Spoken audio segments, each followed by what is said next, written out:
بسم اللہ الرحمن الرحیم۔ حضرت امام مسلم نے صحیح مسلم شریف میں حضرت عبداللہ بن عمرو بن عاصی رضی اللہ تعالیٰ عنہ سے نقل کیا ہے کہ رسول اللہ صلی اللہ علیہ وآلہ وسلم نے ارشاد فرمایا، بے شک اللہ تعالیٰ نے مخلوق کی تقدیر آسمانوں اور زمین کی تخلیق سے 50,000 سال پہلے لکھی، اور اس وقت اس کا عرش پانی پر تھا۔ یعنی لوح محفوظ میں لکھا جانا کہ کون کون نبی ہوگا اور کون کون رسول، اور کس کو میں اپنا محبوب اور تمام رسولوں کا سردار بناؤں گا، یہ اس بات کا ثبوت ہے کہ حضرت محمد صلی اللہ علیہ وآلہ وسلم کے خاتم مرسلین ہونے کا فیصلہ زمین و آسمان کی پیدائش سے بھی 50,000 سال پہلے ہو چکا تھا۔ حضرت ارباز بن ساریہ رضی اللہ تعالیٰ عنہ سے مروی ہے، رسول اللہ صلی اللہ علیہ وآلہ وسلم نے فرمایا، بے شک میں اللہ تعالیٰ کے ہاں اس وقت بھی آخری نبی تھا جب آدم علیہ السلام کا خمیر تیار ہو رہا تھا۔ ناظرین، یہ بات تو احادیث طیبہ سے ثابت ہے کہ پیارے آقا صلی اللہ علیہ وآلہ وسلم کی نبوت و رسالت زمین و آسمان بلکہ حضرت آدم علیہ السلام کی پیدائش سے بھی پہلے طے تھی، لیکن آپ کے وجود یعنی جسم عطا کے خمیر مبارک کو کب اور کس مٹی سے پیدا کیا گیا، اس کی تفصیل ہم آج آپ کو اس ویڈیو میں بیان کرنے کی کوشش کریں گے۔ چنانچہ امیر المومنین حضرت سیدنا علی کرم اللہ وجہہ فرماتے ہیں، اللہ تعالیٰ نے حضرت آدم اور ان کے بعد بھیجے گئے تمام انبیاء کرام سے عہد لیا کہ جب تم میں محمد صلی اللہ علیہ وآلہ وسلم تشریف لے آئیں اور تم میں جو کوئی زندہ ہو تو اس پر لازم ہے کہ ان کی مدد کرے۔ اسی بنا پر ہر نبی نے اپنی اپنی امت سے وعدہ لیا تھا۔ حضرت ابن عباس سے روایت ہے، جب حضور صلی اللہ علیہ وسلم کے نور کی تخلیق فرمائی گئی تو آپ کے نور کو حکم ہوا کہ انوار انبیاء کی طرف دیکھے، پس آپ کے نور نے انبیاء کرام کے انوار کو یوں ڈھانپ لیا کہ سب بول پڑے، اے ہمارے رب یہ کیا ہے؟ ارشاد ہوا، یہ محمد صلی اللہ علیہ وآلہ وسلم کا نور ہے، اگر تم اس پر ایمان لاؤ گے تو نبوت اور رسالت سے سرفراز کیے جاؤ گے۔ انہوں نے عرض کیا، ہم ان پر ایمان لائے۔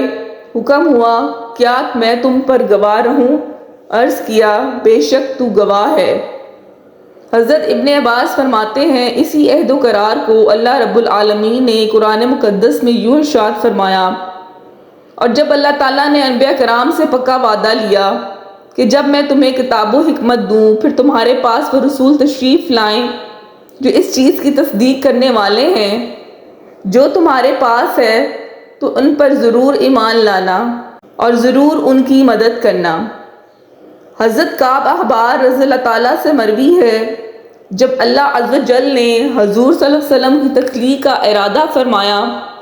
تو حضرت جبرائیل علیہ السلام کو حکم فرمایا کہ وہ زمین کے دل اور اس کی رونق و نور سے مٹی لے آئیں۔ حضرت جبرائیل حکم ملتے ہی جنت الفردوس اور 7ویں آسمان کے فرشتوں کے ہمراہ زمین پر تشریف لائے اور اسی جگہ سے ایک مٹھی بھر کر مٹی لی جہاں آپ پیارے آقا صلی اللہ علیہ وآلہ وسلم کی قبر اطہر ہے۔ وہ جگہ نہایت سفید اور روشن تھی۔ آپ نے وہ مٹی لی اور جنت کی نہروں میں سے تسنیم کے پاک و صاف پانی میں اسے گوندا، یہاں تک کہ وہ مٹی ایک سفید موتی کی طرح ہو گئی جس سے عظیم شعاعیں نکل رہی تھیں۔ پھر فرشتے اسے لے کر عرش اور کرسی کے گرد نیز آسمانوں، زمین، پہاڑوں اور سمندروں میں لے کر گھومے، یہاں تک کہ تمام فرشتوں اور تمام مخلوق نے حضرت آدم علیہ السلام کی پہچان سے پہلے ہمارے سردار حضرت محمد صلی اللہ علیہ وآلہ وسلم کو پہچان لیا۔ حضرت ابن عباس رضی اللہ تعالیٰ اس بارے میں یوں فرماتے ہیں کہ رسول اللہ صلی اللہ علیہ وسلم کے خمیر مبارک کا اصل زمین کی ناف یعنی مرکز سے ہے جو مکہ مکرمہ میں بیت اللہ شریف ہے، اور جو رب کائنات نے آسمان و زمین کو ارشاد فرمایا تھا کہ تم دونوں آؤ خوشی سے یا ناخوشی سے، تو انہوں نے عرض کیا تھا ہم اطاعت کرتے ہوئے حاضر ہوتے ہیں۔ آپ فرماتے ہیں اس میں سے بھی اس بات کی خبر ہے کہ زمین میں سے صرف اسی جگہ نے جواب دیا تھا جو حضرت محمد صلی اللہ علیہ وآلہ وسلم کا خمیر یعنی موتی ہے، اور مقام کعبہ سے ہی زمین کو پھیلایا گیا، تو ثابت ہوا کہ نبی مکرم ہی اصل کائنات ہیں اور تمام کائنات آپ کے تابع ہے۔ سیدنا امام زید العابدین رضی اللہ تعالیٰ عنہ اپنے والد سیدنا امام حسین رضی اللہ تعالیٰ عنہ اور آپ اپنے والد محترمہ سیدنا امیر المومنین حضرت علی کرم اللہ وجہہ سے بیان فرماتے ہیں کہ رسول اللہ صلی اللہ علیہ وسلم نے فرمایا، میں حضرت آدم علیہ السلام کی تخلیق سے 14,000 سال پہلے اللہ تعالیٰ کے قرب خاص میں نور کی حالت میں تھا۔ اس کے بعد جب حضرت آدم کو پیدا فرمایا گیا تو یہ نور حضرت آدم کی پشت میں رکھ دیا گیا جو آپ کی پیشانی میں چمکتا تھا، لہٰذا وہ نور جو ہر چیز کی پیدائش سے پہلے نہ جانے کب سے اللہ تعالیٰ کے قرب خاص میں موجود تھا، بالآخر اسے انبیاء اور رسل میں سب سے آخر میں رحمتوں، عزتوں اور عظمتوں کے تاج پہنا کر دنیا میں بھیج دیا گیا، اور پھر اعلان فرما دیا گیا، اے محبوب ہم نے آپ کو تمام جہانوں کے لیے رحمت بنا کر بھیجا۔ ناظرین، تخلیق محمد رسول اللہ صلی اللہ علیہ وآلہ وسلم کی اصل حقیقت تو اللہ رب العالمین ہی جانتا ہے۔ اس ذات کی حقیقت کو ہماری ناقص عقل کیا جانے جس پر خود خدا درود و سلام بھیجتا ہے۔ دعا ہے اللہ کریم روز محشر میں ہم سب کو اس ذات رحمت العالمین کی شفاعت نصیب عطا فرمائے، آمین۔